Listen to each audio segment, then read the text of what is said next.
Ciencias sociales en Rusia y en Oriente Medio desde la Edad Media hasta la Edad Contemporánea. Las ciencias sociales orientales son importantes y muy conocidas, sobre todo por nuestro territorio, Al-Ándalus, donde hubo grandes escritores y filósofos que dejaron huella en la cultura andalusí. Y los intelectuales andalusí fueron importantes, pero no fueron los únicos en el periodo medieval. Hubo también fuera del territorio peninsular, como Omar Khayyam, que fue poeta, matemático y astrónomo persa. Se educó en las ciencias en su nativa Nisapur y en Balkh. Posteriormente se instaló en Samarcanda, donde completó un importante tratado de álgebra. Bajo los auspicios del sultán Serhab, Malik Shah realizó observaciones astronómicas para la reforma del calendario, además de dirigir la construcción del observatorio de la ciudad de Isfahan. De nuevo en Nishapur, donde ahí estudió las ciencias, como en Balkh. Peregrinó, bueno, pues está así, peregrinó por la Meca, se dedicó a la enseñanza y a la astrología, y su fama en el mundo occidental viene por una de sus obras, que son la colección de cuartetos, que es los Rubaiyat, cuya autoría se le atribuyó y que fueron versionados en 1859 por un poeta británico, Edward Fitzgerald. Y él es uno de los intelectuales que unió ciencia y sobre todo literatura, es decir, arte y ciencia, algo que es primordial para la cultura. Ciencias sociales rusas en la Edad Moderna, con Nikolai Karamzin, que fue prosista e historiador ruso, es decir, que compaginó la literatura con las ciencias sociales como historiador. Considerado el padre de la historiografía rusa, realizó los estudios superiores en Moscú, pero no halló enseguida su verdadero camino y en la incertidumbre se estableció en Simbirsk, donde permaneció unos 2 años. Volvió otra vez a Moscú, entró en contacto con los ambientes cultos de la época y conoció a personalidades como el publicista Novikov y el poeta Dmitriev. Sin embargo, tampoco encontró una ocupación satisfactoria. Poseedor de los medios para ello necesarios, resolvió entonces conocer Europa, es decir, realizar un viaje por Europa y por diferentes países europeos, entre mayo de 1789 y septiembre de 1790. Bueno, pues visitó Gran Bretaña, Francia, Alemania y Suiza, países en cuyas ciudades se detuvo.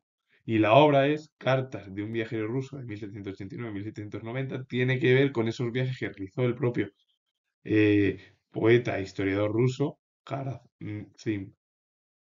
Un hombre que no encontró al final, al principio, pues nada, es decir, y eso que pues, no encontraba su camino en varias ocasiones y finalmente, bueno, pues realizando el viaje a Europa, encontró y comenzó a publicar una de sus obras más importantes y con esos viajes realizó por los países más importantes del viejo continente, comenzó, bueno, pues su labor al final en el ámbito artístico y como historiador en Rusia. Y de la edad moderna rusa en las ciencias sociales a la edad contemporánea, con Mikhail Bulgakov, que fue novelista y dramaturgo ruso. Su padre fue profesor de la Academia Eclesiástica de Kiev. Bulgakov estudió medicina y ejerció como médico hasta que en 1921 se dedicó exclusivamente a la literatura cuando se trasladó a Moscú y en el decenio de 1920 alcanzó considerable fama como autor teatral. En 1928 llegó a tener 3 obras representándose simultáneamente en las escenas de los teatros más importantes de la capital moscovita. Y una de sus obras fue Corazón de perro de 1969. Mikhail Bulgakov nació en Kiev, que es la capital ucraniana. Capital de Ucrania. Hoy en día, como Rusia invadió hace más de 2 años, y va para 3 ya, cuando Putin invadió Ucrania, pues continúa el conflicto. Vamos a ver lo que sucede con Donald Trump y con el conflicto también en Oriente Medio entre Israel y el resto de, bueno, Hamas y otras zonas, por ejemplo, en Líbano. Esperemos que poco a poco los conflictos se vayan eh,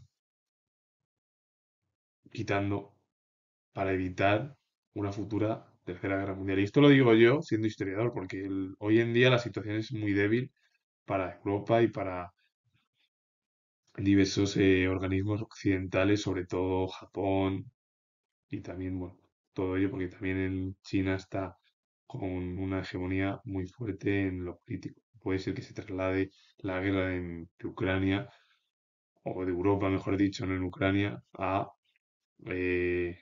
Pacífico. Esperemos que tampoco haga ni se produzca durante la presidencia de 4 años de Donald Trump ningún conflicto en Asia. Y hablando de Asia, me centro en la literatura china, con Guo Qiachen. Bueno, su seudónimo fue Guo Moro, que Guo Moro fue escritor y político chino, procedente de una familia adinerada y muy tradicional. En 1914 se marchó a Japón, donde ahí conoció a su futura esposa. Estudió medicina en la escuela de Okayama y también en la Universidad Imperial de Kyushu. Hubo la influencia de algunos escritores románticos, algún filósofo, como Goethe, Spinoza, Tagora y Whitman. Se inclinó con todo ello por la escritura de corte romántica, que se manifestó en su poemario más famoso, que se publicó en 1921, que también además conoció a Mao Zedong, se unió al movimiento contra el Kuomintang. El Kuomintang era la China nacionalista, lo que hoy en día es Taiwán, en la isla de Formosa, que yo lo digo siendo historiador. Bueno, pues esa era la China nacionalista que tenía, bueno, pues que era cercana bueno, pues al bloque occidental estadounidense y Mao era un defensor del comunismo soviético. Guo Moruo fundó la Sociedad Literaria Creadora junto a Yu Dafu y otros intelectuales con el objetivo de llevar a cabo la literatura marxista, acercarla al proletariado de su país. Y una de sus obras es Corpus de las inscripciones en bronce provenientes de las dos dinastías Zhou, de 1967. Un escritor, bueno, pues que al final apoyó a Mao, pero que luego incluso le declaró el propio Mao Zedong enemigo. Es decir, pues al final las disputas por el poder y por la ideología comunista que siempre hay, pero vamos, esto no solo pasa en el comunismo, también pasa en otros ámbitos del mundo occidental. Así que con ello finalizo. Comento que soy historiador. He hablado bueno, de la cultura al final oriental, también con Rusia. Rusia dejó huella. Y si os ha gustado este vídeo, darle a like, suscribiros, comentar. Soy historiador y nos vemos en el siguiente vídeo.